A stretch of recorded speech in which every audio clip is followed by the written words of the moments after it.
Welcome, everybody, to the Indie Game Lunch Hour. Today is a very special episode. We are speaking with Amir Satvat, legendary influencer in the games industry and the director of business development at Tencent Games, and we'll be talking about how you can achieve your game dev dreams.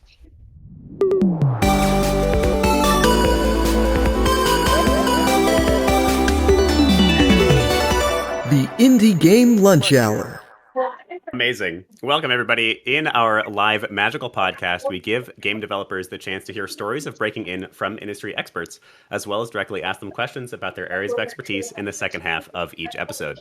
This is a mostly unedited recording of a weekly event we host in our Discord, where, we talk with game developers about how they got started in games. Happens every Wednesday at 12 p.m. Eastern Time, so feel free to swing by and join us for the next one. There are links down below. I'm your host, as always, Willem Delventhal, the headmaster of the Indie Game Academy and the Purple Wizard of Games. And joining me today is Amir Satvat. Amir is, yes, a legendary LinkedIn and games influencer, as well as the director of business at Tencent Games. Amir, welcome to the show. What are you having for lunch today? It's funny. I went to, being from New England, there's a sandwich shop here called D'Angelo. And it's the type of place that you really only go to if you're on a road trip or you're going to the airport. And I hadn't gone there in a long time because I associate it with like being a kid. So I was like, I'll get a sandwich from there. So I got a chicken teriyaki sandwich from D'Angelo, and it was very, very good. Amazing. Did it throw you back? Did you get the major nostalgia vibes right away? I definitely did. I definitely did. I actually think in our lifetime, I think the thing that has changed the most after technology is food. It's kind of amazing to note the few things that have kind of really made it through that aren't like mega franchises, you know? I feel like everything's so different now. Amazing. Yeah. Ulysses, let me know if my mic is working now. We are streaming this as well. That's lovely to hear. The power of nostalgia is incredibly powerful. That effect we have, the memory we have of those things from the past that come back to haunt us. I recently got to visit Booth Bay Harbor, which is one of my favorite places in the world. That's up in Maine. I haven't been there since I was a kid. And what struck me, Amir, was how small it was. Because when I was a kid, it was this massive wonderland, and I walked across the whole town in 5 minutes. What happened? It's really true. I feel like it's awfully fun, isn't it, going back to places and cycles that we associate with. I definitely felt that this year. I really miss seeing everybody at GDC, but in part it was for really good cause because our family went to Disney World. And to your point, we've gone to Disney World now. I think this was like the sixth or seventh time, starting when I was 3 or 4. And so it's like you think about the entire cycles, like generations going with my grandparents, how everything's like e-ticketed now. It's definitely very different. And to your point, while very, very vast, definitely seems smaller each time I go back. I love that. Well, our first Yeah. question generally on this show is for the origin story. It's the all important question. People who are just getting started in games are always curious about it. So, Amir, I would love to hear your origin story, and I'm really excited for this. How did you get started in games, and how did you get to where you are now? I really appreciate it. So, so I fell in love with games very, very young. When I was 3 years old, my family got an Atari 2600, and I remember sitting around that with my grandparents and falling in love with it, and basically didn't stop. I mean, dating myself, given I'm in my 40s, like I started with Atari and very early PC games and continued on with obviously Nintendo and point and click adventures, and a lot of those early loves stayed with me. But in terms of professionally, I had built up general skills in finance strategy, business development things, which has in fact ended up being where I've spent my entire career of, almost 2 decades. But when I came out of the market, I wanted to find roles in games, living in Connecticut as I did, as everybody here knows, right? Particularly imagine in like 2004 when I was coming out of school, there were basically no games jobs on the East Coast. Epic wasn't really a thing. Like Bethesda existed, but I obviously didn't live in Maryland. And so I applied out to jobs starting in college 20 years ago. But every single role was like move to California, move to Seattle, move to some other place on the West Coast. And everybody has to make these key turning point decisions in their life of like, how flexible am I willing to be and what's the most important thing?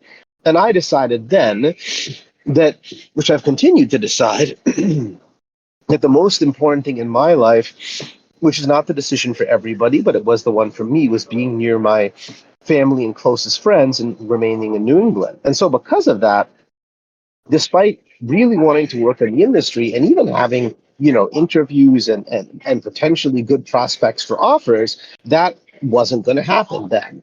And so, as I tell so many people who get frustrated and are like, Amir, like, I'm just coming out of school, what do I do? This basically fast forwarded 15 years to going to graduate school, working in investment banking, working in corporate jobs. I worked at Goldman Sachs. Then I did a triple master's. And then after that was over, the story is more explainable. I basically was at some variety of tech and health tech places doing a variety of like business development strategy type roles. And then finally at 36, I ended up at Amazon, where I was the COO for our inside sales and demand gen business at AWS.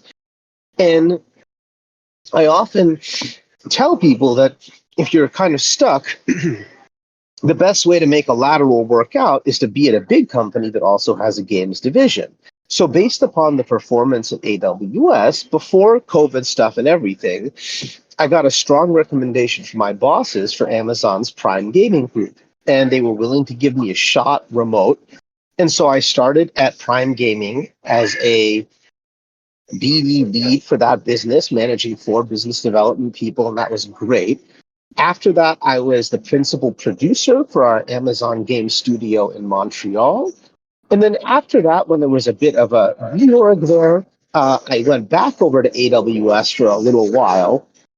And then I finally ended up at my current role at Tencent Games. And August will be a year. I'm really grateful that Tencent actually put up an office in Connecticut to accommodate my family so that we could be here and not have to worry about paperwork and taxes and so forth. And they've been a great employer, have really supported all the social media stuff. So it was a long time coming and took a lot of patience, but I never gave up on that dream for a minute the whole way, hoping that at some point something would change that would give me a chance. And I just kept learning about the industry, playing games, playing over 2,000 games, staying sharp, reading industry periodicals, building up my skills. So when that moment came, I would be ready. Wow, what a cool origin story. There's a lot to pull out of that, and that's one of the main reasons I love this question at the beginning of every episode. Also, I have a new success metric. When somebody makes an office for me outside my home, that's how I know I've made it. I also love that, I love the concept of this lateral move at a large company, making it more realistic to get into games. We've done enough of these episodes now that I can definitely repeat that info and confidently say that tends to be true. That tends to be what we hear from a lot of people. And that the transitioning into a games role is still one of the most common ways that you're going to land that first job. I also love that you're continuously learning. You want to jump in on that one? Oh, no, I was just going to say, I totally agree with you. Like, I mean, everybody I've met over those 20 years in games, everybody hits that log jam. Like, it's obviously been more of a point of attention the past 2 years because things have been so difficult for so many people. But to your point, everybody hits that log jam if you ask them. And you just have to get creative and find a way to break it. But keep going, Willen. Yeah. Yeah, I love it. I mean, that's exactly what happened to me as well. I had help. I had some privilege here because my older brother was already working in the industry. I got a nice little sprinkling of nepotism. But the reality is I started as an engineer long before I was ever a designer. And that transition is what actually allowed me to get there. And I started at Lumosity, which is like kind of a games company. It is a games company, but it is largely a tech company that kind of has games. And so much like you, my experience was learning how to make other processes work before, I was allowed to work on games. I think something to call out of that I'm curious if you agree on. One of the perspectives I try to give members of the Indie Game Academy, especially those who are starting to feel the pressure of a definitely difficult time in games hiring, is every step is still a step. Meaning, when you get a role that is outside of games, even if that role really, truly, even if that role is like waiting tables or something like that, that really feels completely disconnected from games, every one of those steps, as long as you keep learning and as long as you keep growing and networking and attempting to get your in the game industry, every one of those steps is a step forward.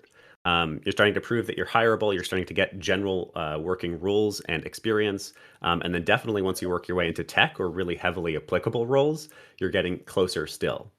So you're not getting rejected per se by not getting the job in games right away. You're just a couple steps away from it.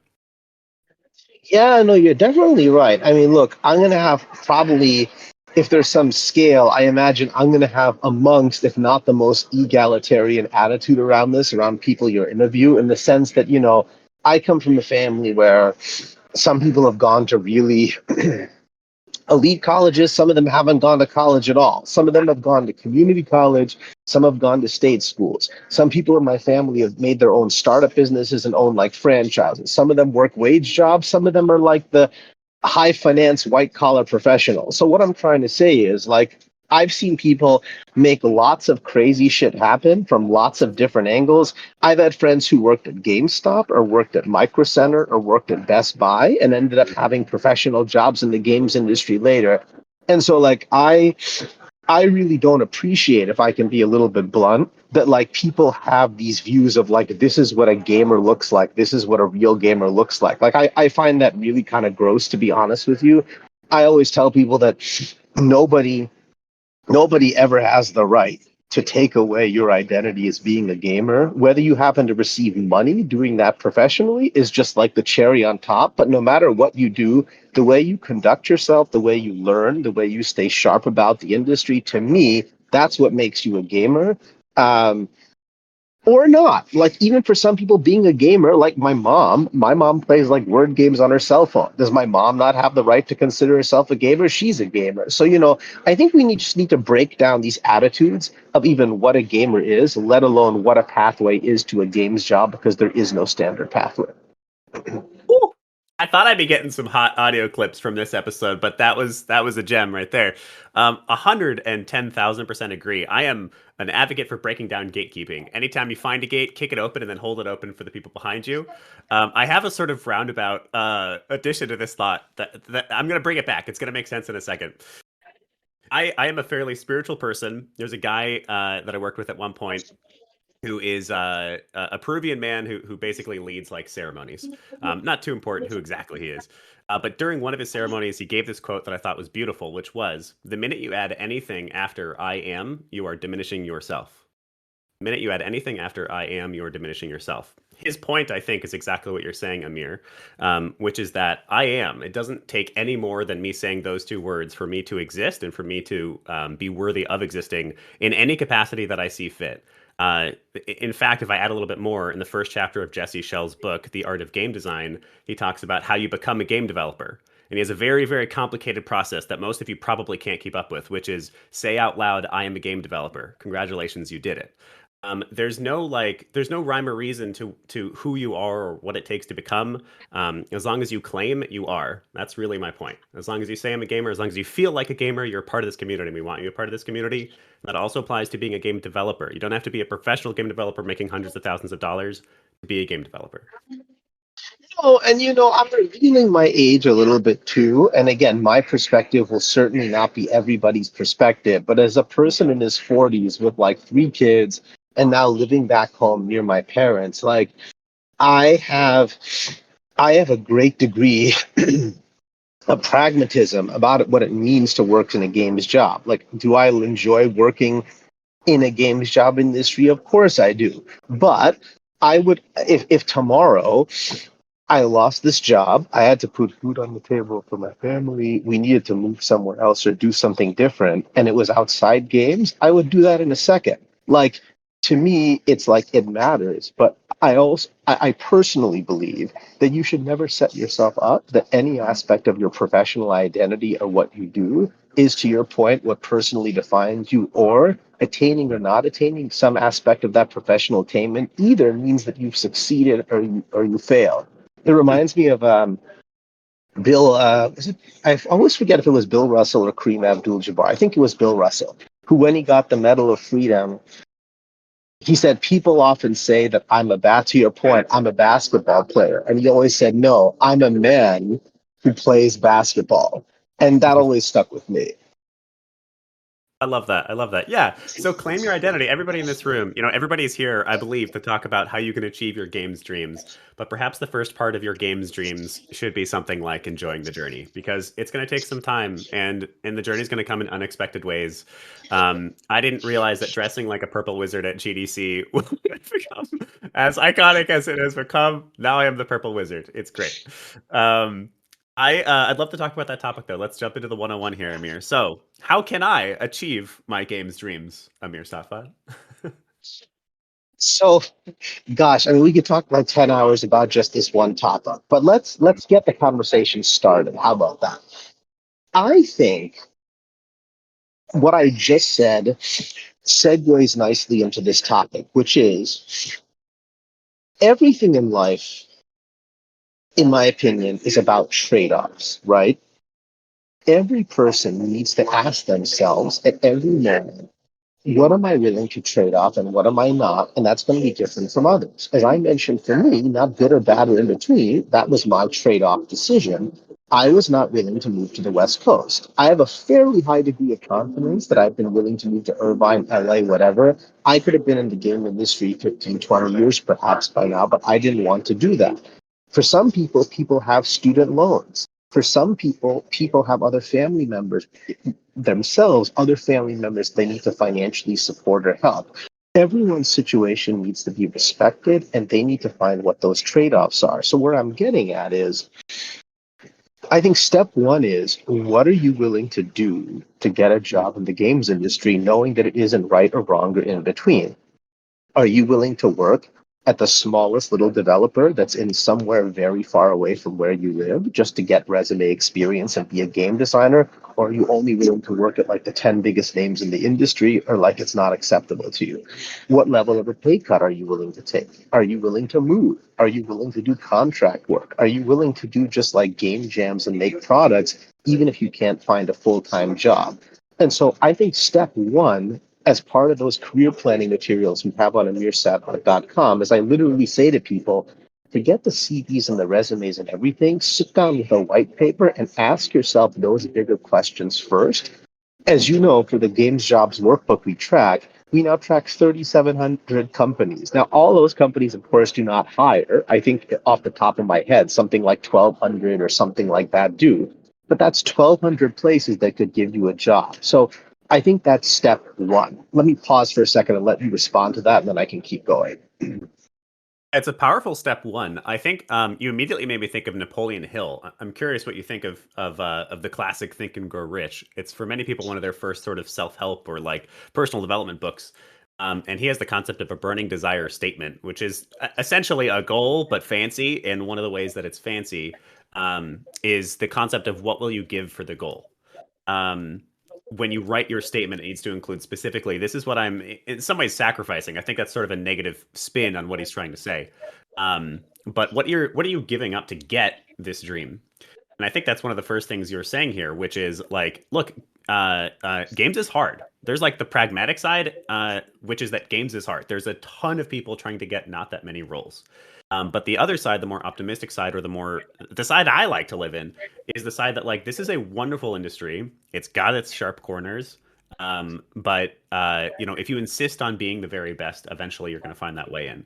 Amir was unwilling to relocate anywhere, in the world, stayed exactly where he was, and eventually he found his way in. If you keep pushing, it's pretty hard for people to deny you your entire life. Yeah, and like, again, I never present these things as universals because they're not universal. But I will say again, for Amir, if I was like, I have job X that's in games and I have job Y that's not in games, if job-wise profile meant that I could be remote, I could be in Connecticut, it had a really good wage and salary profile and so forth, I wouldn't automatically take Y because I'm not primarily driven by money. But if you started filling in the blanks of what that job was, if it was something good, I'd probably consider it, even if it wasn't in game. So like, I think I also, as many regulars in the channel and on social media who follow me and follow you have seen, I state these stats for what I call Project Flagpole, which is the output of all the data our community collects that's proprietary. And based on that, which people don't talk about enough, I have what I believe are reasonably reliable stats, which is the chance of getting into games over a 12-month period as a new applicant is about 3 to 4%, which is the same odds as getting into like Juilliard or Harvard. If you lost your jobs in games and you're trying to get reassimilated into games, my statistics suggest that the odds are about 20 to 25%. Now, in really good times, double or triple those numbers. But double or triple it doesn't mean 100%. I firmly believe, based upon the data I have for 3-4 years, that even in the best of times, about 1 in 10 people find roles in the industry. And so I think step one is just accepting that that's a fact. So many of the conversations that I have with folks who come to me are like, they start with, you were like, don't put I am in front of things. My thing is like, stop saying, what am I doing wrong? Hey, Amir, what am I doing wrong? Amir, what's wrong with my resume? Amir, what's wrong with me? Amir, what's wrong with my qualifications? And I'm like, there's nothing wrong with you. You have chosen an industry that is vocational and has a supply and demand profile that means that most people are going to go away unhappy.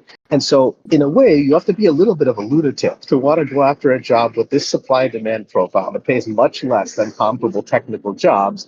And I don't consider it like a badge of honor or something like that to be like, oh, well, games are like nothing. I actually think, again, and others may disagree with me, I actually think it's a little bit short-sighted to ever say X or nothing for anything, no matter what that job is. I think it closes you off to interesting opportunities.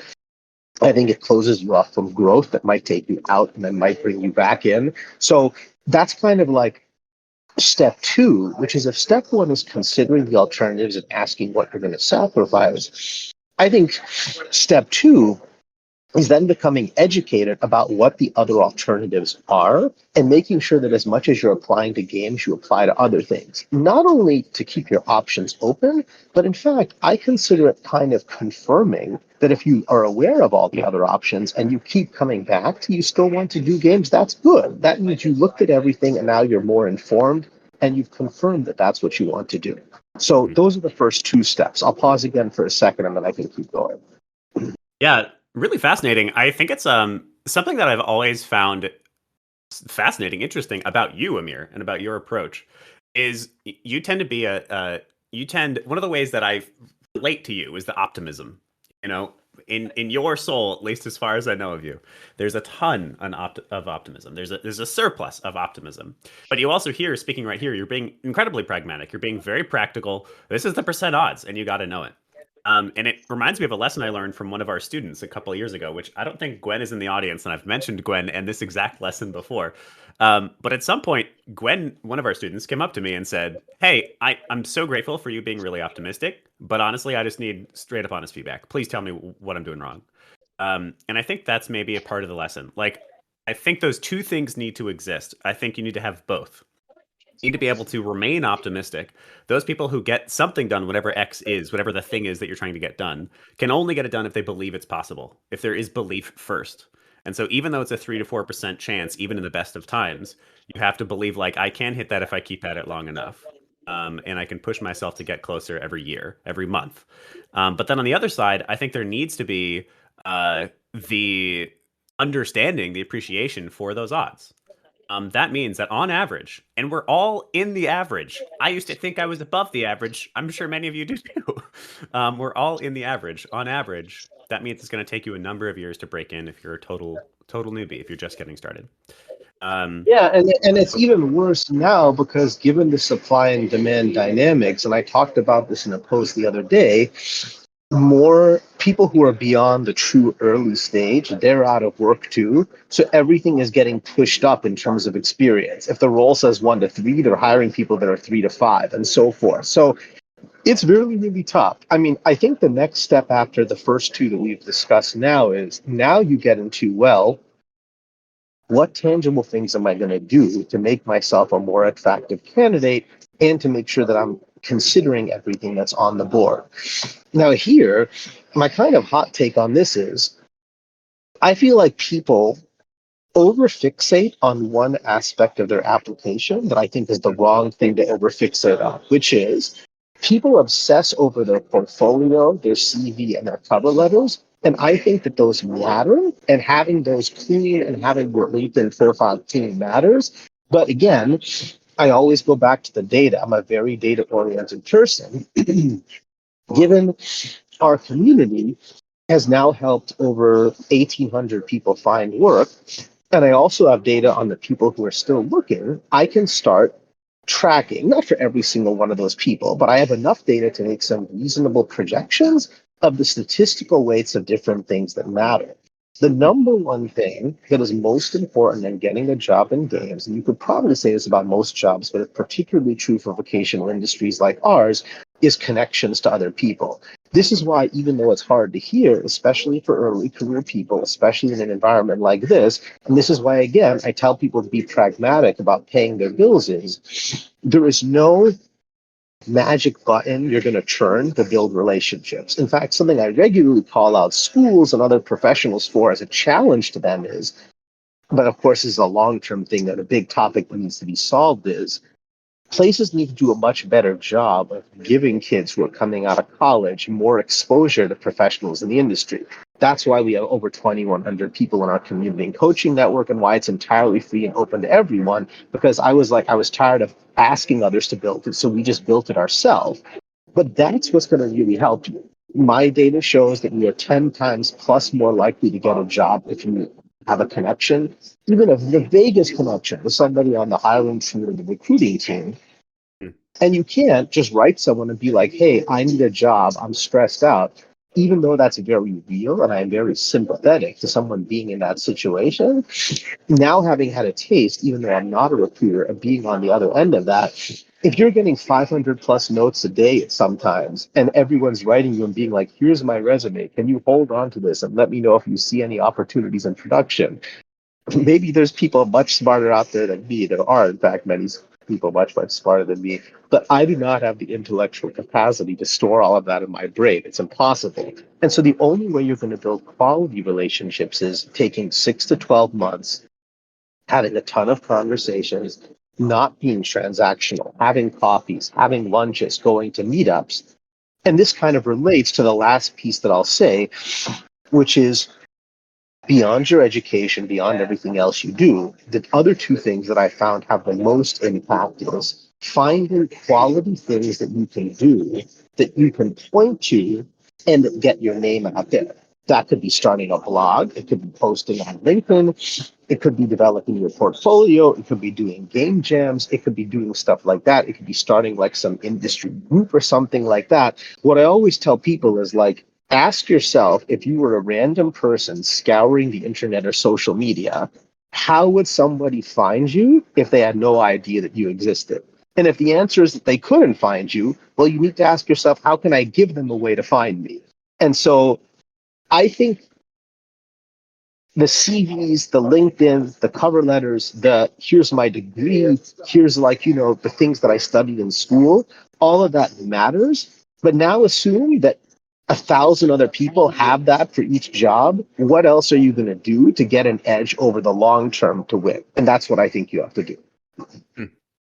Yeah, I love it. It's like it's a very like warrior mindset. It's I'm living in the knowledge of the difficulty of the situation, but I'm pursuing it anyway.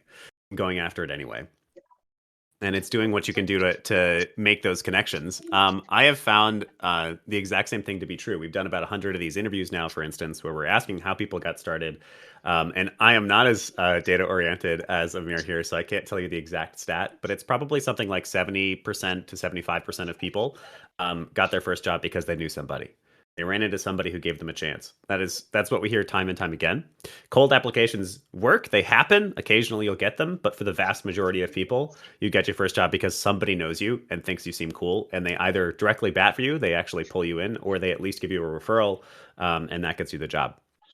So yeah, and again, it's like what's pardon me for jumping in for 2 seconds, Willem, but You're so right. Like people often talk about in this world, right? Positive versus normative things, what we would want to be true versus what is true, right? Something that, again, I have immense empathy for anybody, but particularly new people who want to enter the industry is the dynamics have changed, right? When I came out of college, people were still submitting to many jobs with paper applications. Now, many things in this world have a double-edged sword to it.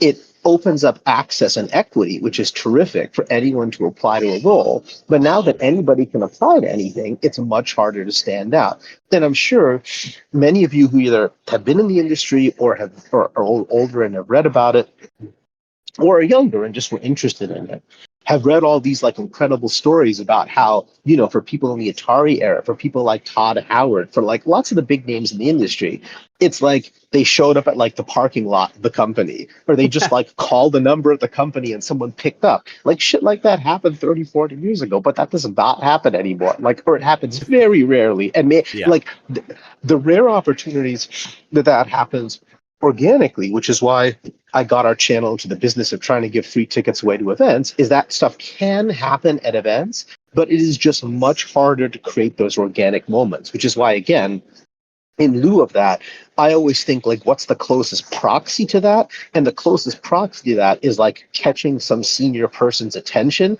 with some project or some cause or something you're involved in. Yeah, it's it's so funny that you say that.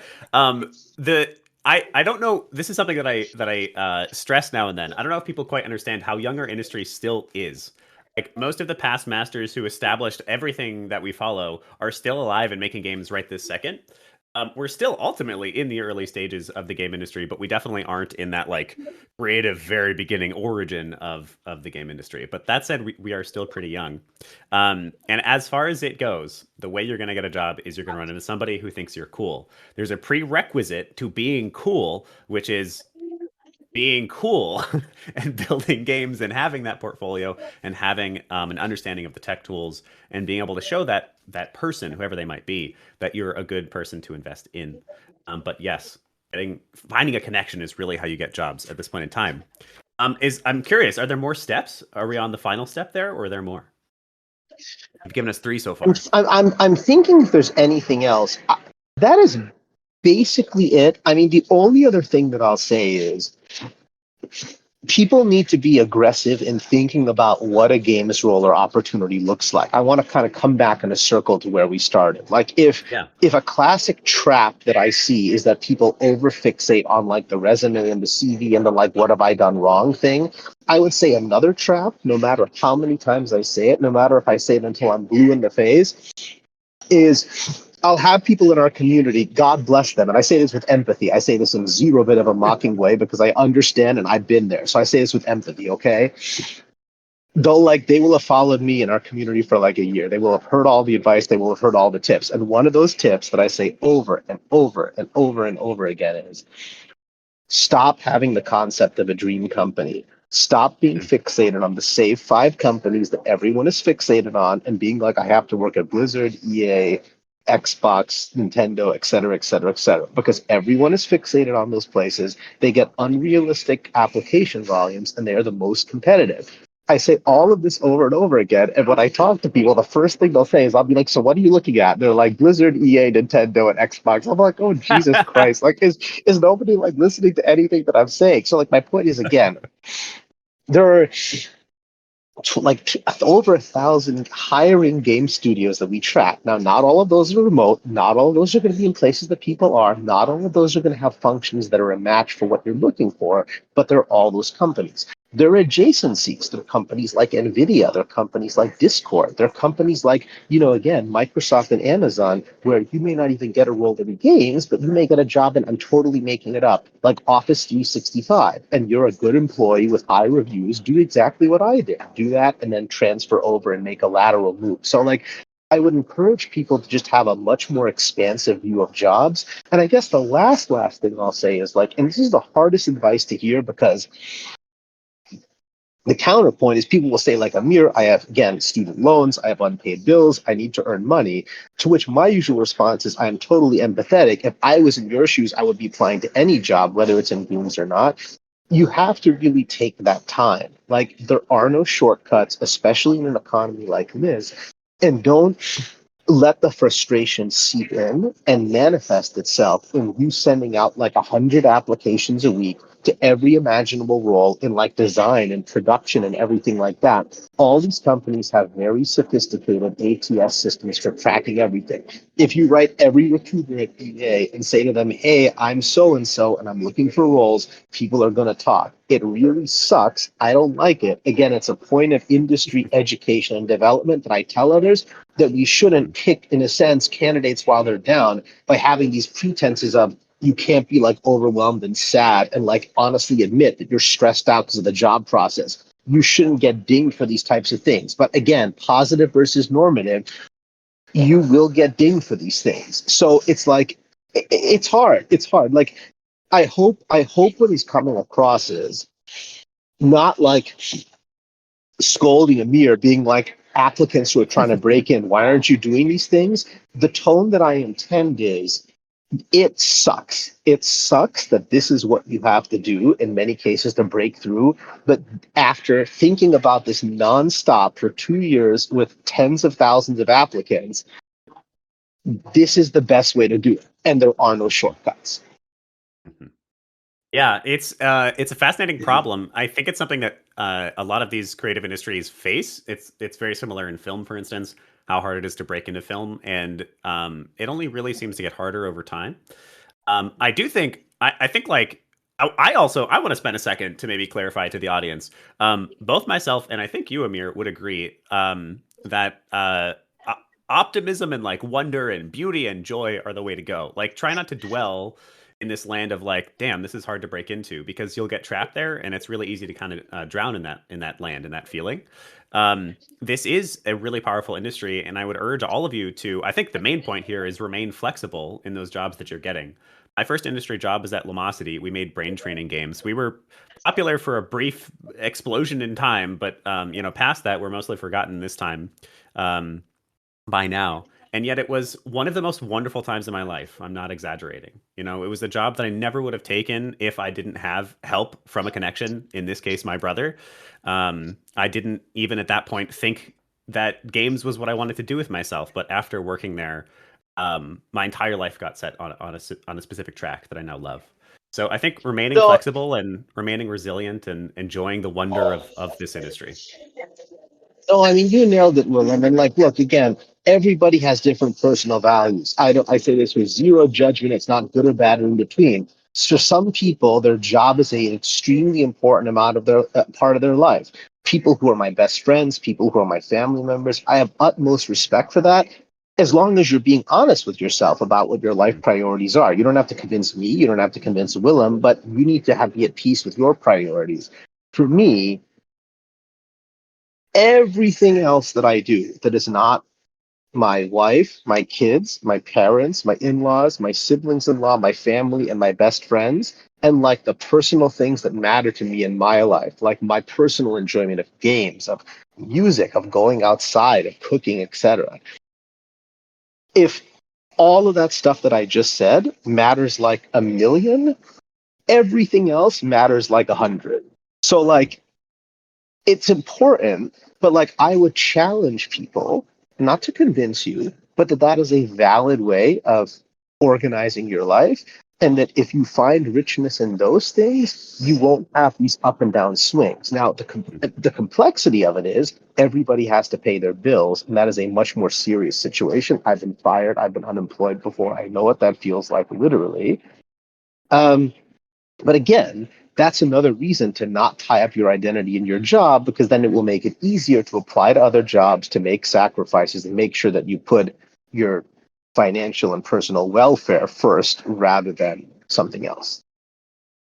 I love it. Yeah, it's maybe worth saying, we realized semi-recently that we actually have 3 sort of audiences at the Indie Game Academy. The first 2 are the really obvious ones, people who want to start studios and people who want to break into games, or really career transitioners. But the third category is people who just want to make games. And it doesn't need to be any special. It even is just largely a hobby for those people. It's just about making games. I don't really care where it goes. And that's a really wonderful place to be, because it allows like freedom and openness. Freedom and open, and being more relaxed, Willem. Right now, I beg your pardon, very quickly. Like, absolutely. Ironically, if you free up your mind and you have a paying job and you're now comfortable, even if your paying job is not in games and you're doing whatever it is, I assure you, having that peace of mind and now having the time to build up those connections, to build up your skills, to do it in a slow way, to not have to worry about that. Ironically, that's going to make you much more likely to find your way into games too. It's funny. I feel like actually all of capitalism right now is realizing that, like, hey, actually, slower is pretty all right. All right. So I've taken enough of your time, Amir. I want to get some community questions in here. So we've got Rick up on stage for the first one. Good old Rick is a mainstay on our show, asks questions basically every episode, and they're always powerful. So, Rick, would you like to kick us off with some community questions? Hey, Amir, I've loved all of your advice here about how you really just need to keep charging forward and doing it. Like, act as if you're in the industry, whether or not you actually are. That's like the best way to get in. Very, very powerful advice. So I have a question for obviously right now the industry has a lot more people looking for work than jobs available. So the opportunities are inherently more limited.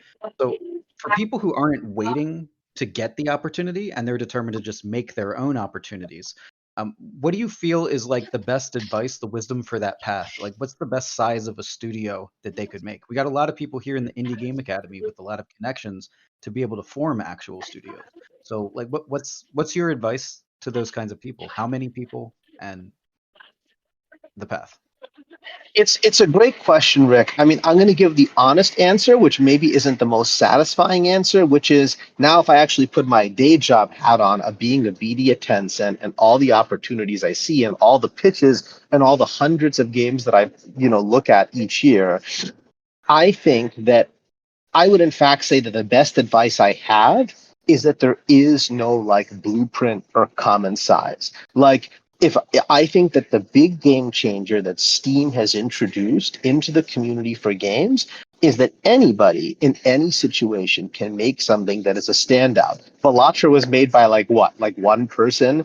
You have like Lucas Pope. You have like, Stardew Valley. So it's like, I would say the biggest challenge that I see is I often call this in life the like PowerPoint problem. And what I mean by that is people overthink that like the design and the shape and the structure of what they're doing like has to be perfect. Do we have I'm totally again making up numbers. Do we have a 4-person team? What's the deck going to look like? How are we going to sell ourselves? What's our brand name? What's our logo? And what I always say to people is just like everybody relax. Like the only thing that matters is, do you have the time and the stick-to-itiveness to work on making a game? If the answer to that is yes, great.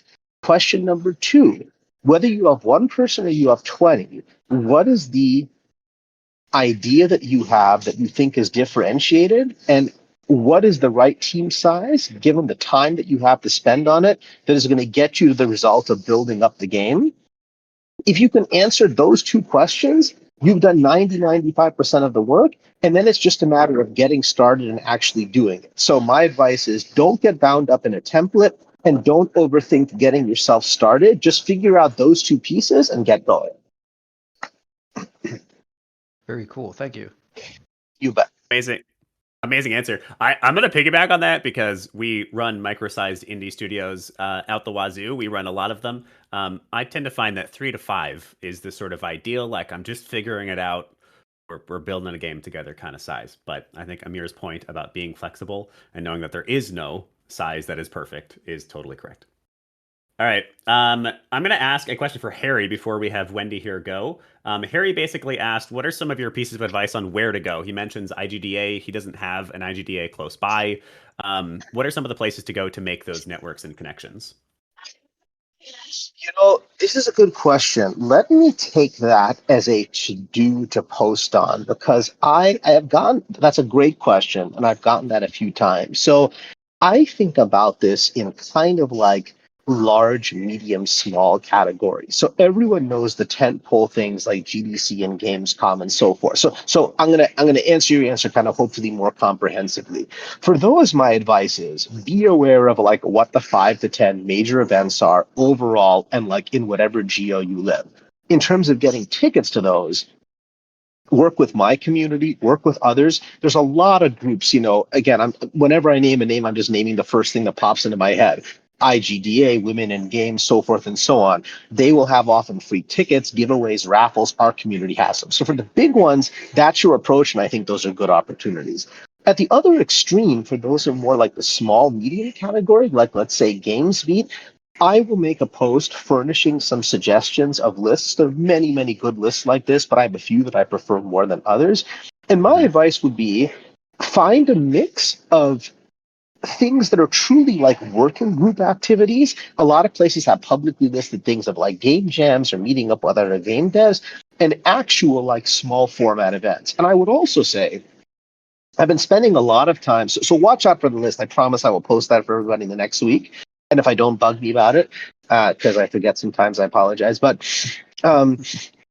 as much as I say, be a little bit cautious in over contacting hiring managers and recruiters. One thing that I have found for applicants that I think you don't have to be particularly shy about is don't be shy about reaching out to not like the head of the organization, but someone who's involved in event organization for an event that you're interested in, and politely asking them if you can have a comp ticket. Say like you're looking for work, say like you're a student out of like, wherever, or you're like a young professional. I've seen many, many people have success with that. So I'll help you scout out the events, but also don't be afraid to just ask people. Oftentimes you'll get a positive response.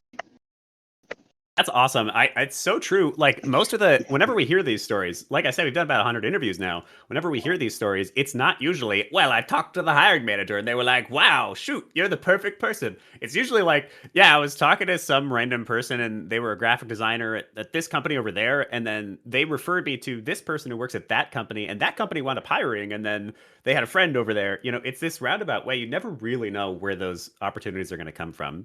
So go to your events, find those events. There's so many different places that'll host events. And then also just reach out. Cold calling is real. Go say hi to cool people. And when you say hi to cool people, don't hit up the CEO. Don't hit up the hiring manager. You can, but it's just not going to be as effective as just hitting up some cool people who work in games. Look for somebody a year or two ahead of you. That's always what I like to do. Yeah, and while I will help, you don't need me, what I'm literally going to do when I go to the computer. I mean, I have a few things bookmarked. I'm being a little bit facetious, but literally if you Google comprehensive list games events and you go through the first 20 or 30 responses in Google, you will basically find what I'm going to send you. There's a few sites that are very good. Some of them are really over the top and have 1,000 things. Some only have a small number. So I would say even if you just do that, you'll probably find the equivalent of what I'm going to send you. Yeah. And there's plenty of online events. I have people talking about oh man, there's no events close to me. There's plenty of online events. And here we are. I've never met Amir in real life. Amir is super cool. And now we're buddies because we're talking online. It happens. All right. Next we have Wendy on stage. Wendy, thank you for being patient. Would you like to ask your question? Yes. Hi, hey, where is it? Hey, Amir. Good to see you again, Willem. Really quick question. When's the next level 2? I need to get in on this. The next level 2 is not yet scheduled, but it will probably be towards the end of the year, something like August, October-ish. Okay. So, yeah. Sorry, that wasn't my question, but I'm I gotta ask. Okay, so Amir, good to see you again, and I need to say huge congrats to you and the community for the Discord. Obviously I may be a little biased, but it's so fantastic, and I need to give that quick shout out. No, I appreciate it. Honestly, I was inspired by by what Willem and the team are doing here, and as I told him personally and reached out to let him know, I think with all of these things, and I hope that again, if anything comes through, if thing number one that comes through is I'm always, like Willem said, like him, encouraging and positive. Thing number two is my attitude is more means better. And it's not about Amir's community. It's not about Willem's community. I don't even think that way. It's our community. And it's all about all of us just trying to have more cracks. So if Willem's community is the first one someone sees, perfect. I would rather they go to his community and not come to mine rather than having no support. So thank you, Wendy. Thank you for all your help. You're just such a good friend to me. And I'm glad that we're just joining this constellation of great places that people can go. So well said. We gotta come up with a name for it, by the way, the constellation. Sorry to interrupt, Wendy. No, I totally agree. So my really quick question, and I took a lot of time, but whatever you can give me on this or give us. So the communities or the people, the audiences rather, that Willem mentions, People who really wanted to get into games, or hey, I just want to make games and it just doesn't matter how I do it. What advice would you have for people to, I don't know, just do something? Like, what is it? Game jams? Is it go to events? Is it all the above? What kind of things would you recommend people search out for just to be doing something and kind of keep the ball, keep the ball rolling, I guess? No, for sure, Wendy. I mean, like, look, there are always going to be exceptions, right? As we know, you can go to any event, and no matter what Amir says or what William says, some people will be assholes and some people will be really great. But my experience is 95% plus, 99% plus of gamers are very inclusive, very welcoming. And so my serious advice, having gone to a number of these things myself, is kind of a paired advice to my point of not overthinking getting a game project started. I would say don't overthink going to games events. Just find stuff in your area that seems like a reasonable fit, even if it's a stretch fit of what you're doing, whether it's a jam, whether it's some type of game inclusion group, whether it's some type of industry event, whether it's a company that's having a recruiting event. And I would just say, just start showing up at stuff. Even if you feel completely fish out of water and you're like, what the heck am I doing here? Like, all these people are like serious game designers. I don't know how to program.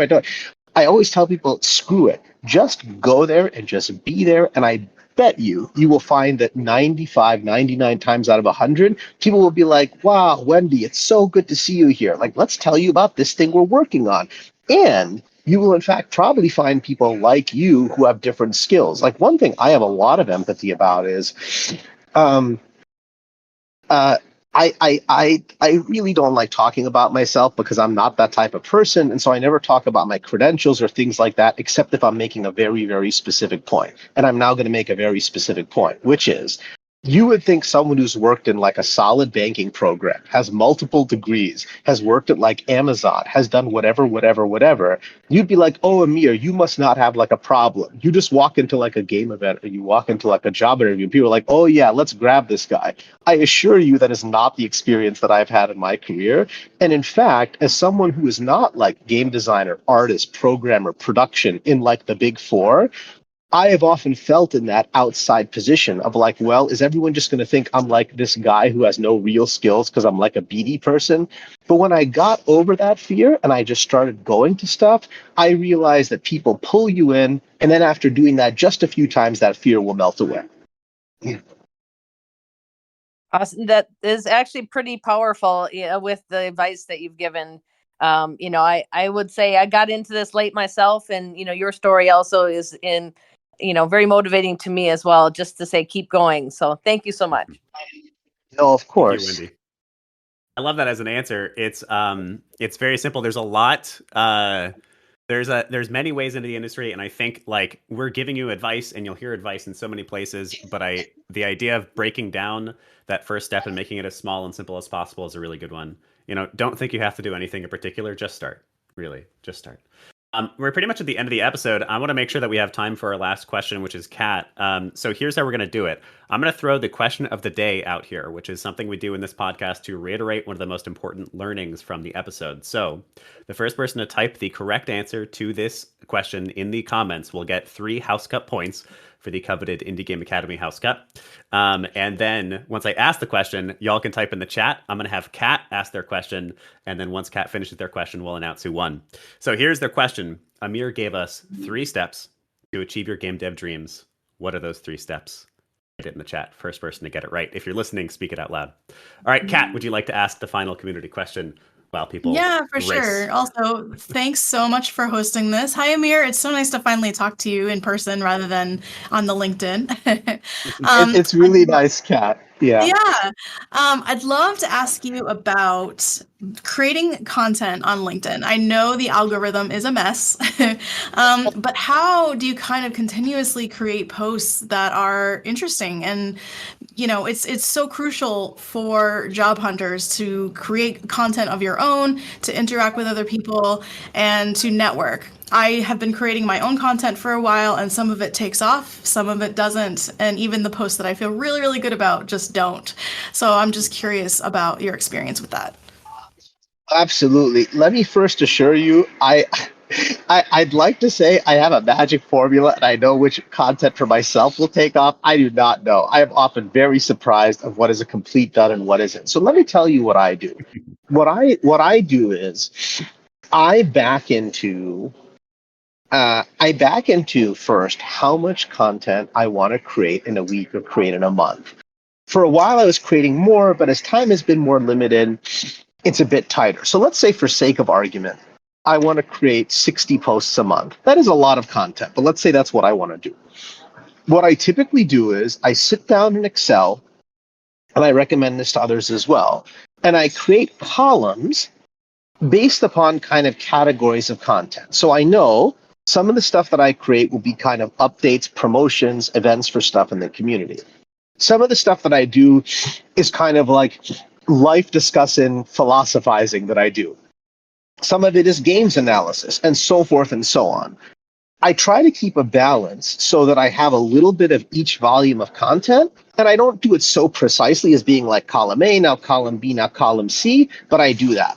Then for that monthly grid, I fill in anywhere from, I take like a third off of that number. So if it's 60, I fill in like 40 ideas of what the content will be for the month, and I have all those nuggets ready to go. This allows me, first of all, some room for spontaneity. So when something comes up that's like a news of the day or something that I thought was a cool idea that I hadn't thought of, I can fill it in. But it also gives me the advantage that I rely very heavily on scheduled posts to help get the content out. So somewhere between, given the given month, half to anywhere up to as much as 90% some months of the content I write is pre-written and scheduled to seem spontaneous, but so I can write it in batches on weekends. So those are a few ideas to maybe get your content going again. Awesome. Thank you so much. Thank you, Kat. That was a great question. Useful for me as well. I'll echo the concept of it's really hard to tell what'll actually do well. There's times where I'll like pour my soul into a post and it'll get like 20 likes, and then I'll copy some random meme I saw on Reddit and it'll get 3,000 likes. It just is. All right, so the winner of the House Cup question of the day was Taco. The answer to the question, what are Amir's 3 steps, is to achieve your game's dreams, is number 1, what are you willing to give in order to get it? So write down what you're willing to give in order to get those game's dreams. Number 2 is to stay flexible, consider alternate options. And number 3 is what can I do to be more a more attractive candidate? So essentially focusing on your own growth, your own awesomeness. You got to be cool to get somebody to come network and help you out.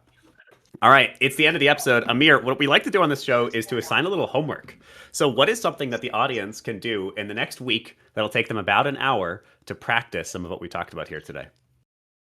Absolutely. I would say for everybody here, take a sheet of paper, draw 2 lines in it so that you have 3 columns. Column number 1 is I want you to identify at least 5 game events over the next 12 months that you're interested in, that you're going to try to go to. Column number 2 is I'd like you to pick 3 things that you're going to do to try to be engaged more with games in a way that could have a publicly displayable component that will show that engagement. Column number 3 is I want to challenge you to go through our Games Jobs workbook and take a look at least 10 more game development companies after searching through a bit that have roles that could be interesting fits for you that you may have never looked at before, just to prove to yourself that there are more jobs out there than you think there are.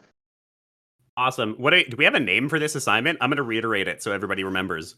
But do we have like a cute name we can give this? The Dream Matrix? Let's call it the 3 columns. So as a reminder for everybody, column 1 is games events that you're going to go to. Column 2 is things you're going to do to be more engaged with the industry that you can do, whether it's a game jam, whether it's writing, whether it's your portfolio, and many others. And column 3 is just diversifying your scope and awareness of the range of games jobs out there. It is true that the percentages are small, but again, everything is about increasing scope. If having connections is a big multiplier, another big multiplier is just being fully aware of that field of 1,000 plus versus just having that vision of the top 5 to 10 places. I love it. Awesome. All right. So the 3-column assignment is to create 3 columns. Number 1, 5 game events you're gonna go to. Number 2, 3 things that you can do to be publicly engaged in the game industry. The last one is to go through the jobs workbook and find 10 jobs at companies you haven't heard of before or you're less familiar about that you may enjoy working for.